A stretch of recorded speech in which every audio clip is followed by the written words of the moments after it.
Here comes another episode on the fly.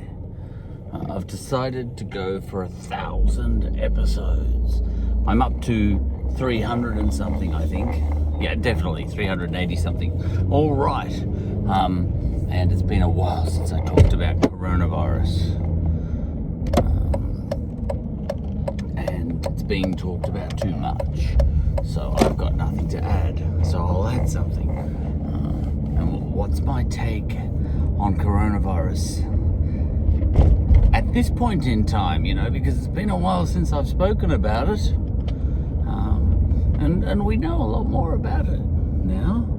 I mean, 10 months ago, there was a lot of debate, for example, about whether one should lock down or let the virus rip. Whether one should lock down to save lives or let the virus rip to save the economy, and to a very large extent now, it seems to me that the jury is in on a verdict that you need to lock down to save the economy, which is wasn't one of the options before. It was a false dichotomy all along by the look of it. We didn't know what the right answer was, and all the different countries in the world, Australia included, we were all experimenting on different approaches. And a lot of people sort of say, oh, well, New Zealand got it right, for example. But it was by no means certain back then that was the right approach to take, what they were doing. We came back a couple of steps from the New Zealand approach. We were 90% towards the New Zealand approach. America was 100% the other way. Let it rip for the economy. Not let people die, but pay attention to the economy. And then there were other countries like Sweden who thought, we'll go for herd immunity. I think they went for, and I think the UK flirted with that as well. These were all possibilities. The Sweden option might have worked. It didn't. The New Zealand one worked. And in retrospect now, we can say New Zealand was smart. And Australia was smart too, because we were very similar to the New Zealand approach. We maybe erred a little bit towards not being so hard lockdown. But it's easy to be smart in retrospect. And when you say New Zealand was smarter than Australia, it wasn't smarter than like Queensland, which is in Australia, because Queensland has got the same population roughly as New Zealand has, and Queensland has returned just as good a result as New Zealand. So sometimes when you say Australia isn't just a single thing. We did split up into states. We had all the different states became little nations of their own. And like WA, for example, Western Australia, hasn't even had a pandemic. They had a little outbreak back in March or April last year. But Western Australia has not really had the coronavirus experience. No cases in the last 10 months. So you're talking from April onwards, when the thing only sort of broke out in March, really, in Australia, in the world, really. February, March. Western Australia hasn't had coronavirus. They had a ship, for a while there, but they sorted it out, and they've just been living the last 10 months as if there's been no coronavirus. And if I was in England or something, I'd be saying, that's amazing. So all the kids have just been going to school and everything's been normal. My kids have kind of forgotten the coronavirus even exists. Because even in Victoria here in Australia, even though we had a really big outbreak, we pulled it back. We eliminated the virus. We're actually really strange, Victoria, because I think we are a fairly rare case, because we are a place where the virus did get away. It got away. And we had, I don't know what, 17,000 cases or something in Melbourne. I think it was 17,000 cases. 17,000 cases in Melbourne, in a population of whatever we've got, 3 million or 4 million people, and we eliminated it. And there were, I was listening to YouTube clips from America from people who are saying that's not possible. And I think those people are still making those YouTube clips saying that's not possible, so don't even try it. Save the economy instead. But we eliminated the virus, and even if it comes back, we did eliminate it, which is amazing, not due to my good work. It's due to the good work of our government, really, because we, the people, are pretty stupid. We saw plenty of evidence of that. A lot of people saying, "Oh, our government, is a complete bastard." The people eliminated the virus despite the government. Nah. You need a bit of a dictator in charge like we've got. Dictator Dan. You leave the people to their own devices. We saw what happened. The minute the government even eased the pedal off a little bit, everybody rushed to the beach. People take credit for a lot of things, but they're really stupid. We're really stupid. We really are. There's nothing that can be done for us except throw straw in our rooms. As Basil Fawlty once said. Anyway, what was it? I forget who it was who said that, and whoever it was, he was right. Now, but as I sit here in Australia, in Victoria, look, Australia, we have no cases at the moment. We've got one in Western Australia. They're freaking out. 5 days lockdown they went into because they got a single case, their first case in 10 months. And that's pretty smart. 5 days of lockdown over a single case. There are people in America who are just go. I've heard the YouTube clips. That is absolutely ridiculous. But I just heard someone speaking from Western Australia, and that person said, "Oh no, most people in Western Australia say fair enough. We'll put the masks on and we'll have 5 days of lockdown."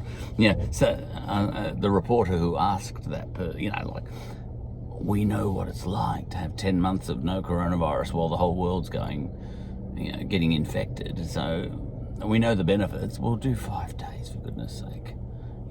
And someone said, "Oh, Brisbane recently had, I think, one case, and they decided to go with 3 days lockdown, and that worked, and they went back to a status of elimination. And Victoria's I think the whole of Australia essentially is in a state of elimination. I think Victoria here, we went for months with no cases, then we had a few, and then we eliminated it again. I think Brisbane 3 days, and they asked the 3 days lockdown because they had a couple of cases, maybe 1, 2, 3, I can't remember, and so they went into 3 days lockdown, I think. And the reporter just now, when I was listening on the radio, said to someone in WA, Western Australia, "You've gone into 5 days lockdown. Are there people really complaining about that?" And they said, "Oh, come on. We're not going to quibble over 2 days. All right, maybe 3 days is right, maybe 4 days, 5. Listen, we'll just do 5 days lockdown, see what happens." This is the laid-back sort of way of doing things. Whereas you get YouTube clips from America saying, "Don't you wear that piece of rag on your face because that's deep state trying to control you. Don't do what you're told," and all that sort of stuff. Freedom, and all that sort of stuff. Well, this person over in Western Australia was saying, actually, we went into lockdown 10 months ago. We put the masks on our faces, and we've had 10 months of freedom whilst all you people have been living in hell. So sometimes if you're just a little bit obedient, you can still be irreverent and obedient at the same time. You can, poke a bit of fun at the government and all that sort of stuff, but just go into a little bit of lockdown. Even Victoria here, 110 lockdowns. That's a ridiculous infringement on your human rights and freedom.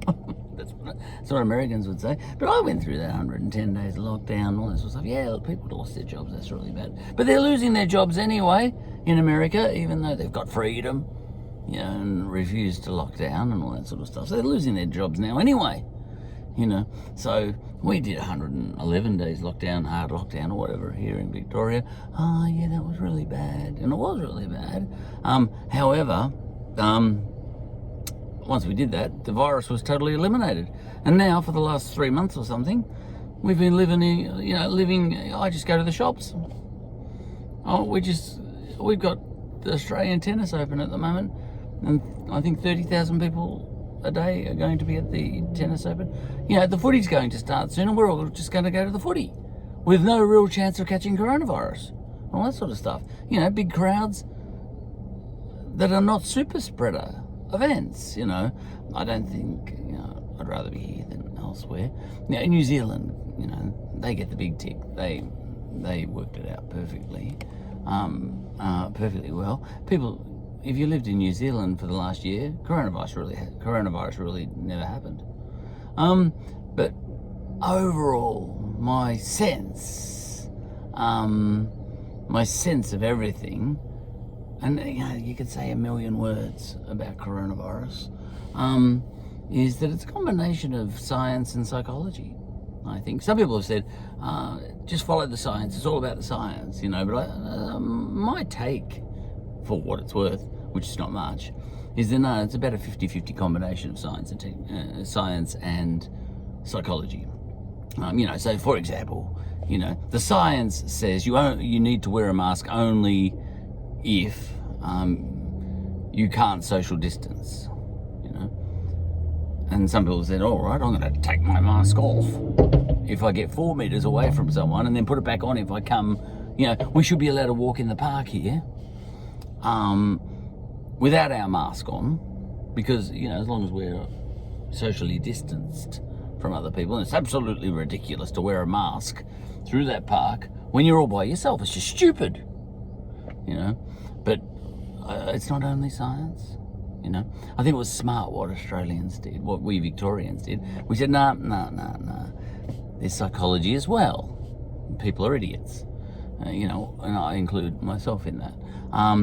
If you have a rule where people are going to put their mask on if they're within 2 meters of people, and then if you're going to trust people with that, well, they're going to push the boundaries, and they're just, oh, g'day, Joe, and they're going to see Joe there, g'day, hey, oh, shit, I should have my mask on, shouldn't I? Oh, well, anyway, look, there's no one around, no cops here. Anyway, how you going, Joe? Blah, blah, blah, virus transmission, And someone say, oh, well, they should have followed the science, They should have put their masks on. They did the wrong thing. But the fact of the matter is, when Dictator Dan, our Premier, said, just wear your bloody mask all the time because we can't trust you bastards, he was right. Because you can't trust people with a little bit of... You can't. Science would work if everyone was responsible, but most of us aren't. So you just have to say, just put your mask on all the time, because we can't trust you to, because even grown-ups, we're like children. So it's science and psychology. Yes, science says that masks are absolutely pointless if you can socially distance. But the fact is, human psychology is just as important in a thing like this. This is my take anyway, after having watched the performance of Victoria, where I live, that psychology is just as huge as science, and you have to tell people to wear masks in public, even when they're not near people, because you can't trust them. They'll just pass. One day they'll just pass someone. Forgot to put the mask on. It doesn't matter. Was that 1.5 meters? Was that 1.4 meters? Was that? I think it was more like 2 meters. Whatever. Anyway, and then I haven't seen you for ages. Oh shit, we forgot our mask. Oh, it's all right. Because it's a bit blurry, isn't it? That's the way we would be. So just put your mask on all the time.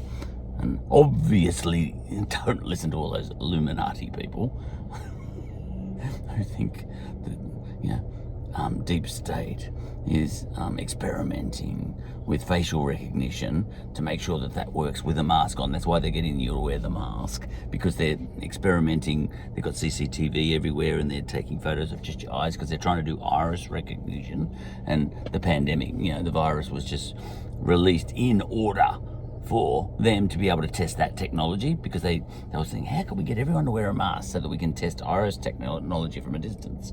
Oh, I know what we'll do. We'll get the Illuminati to release a virus and just ignore those people.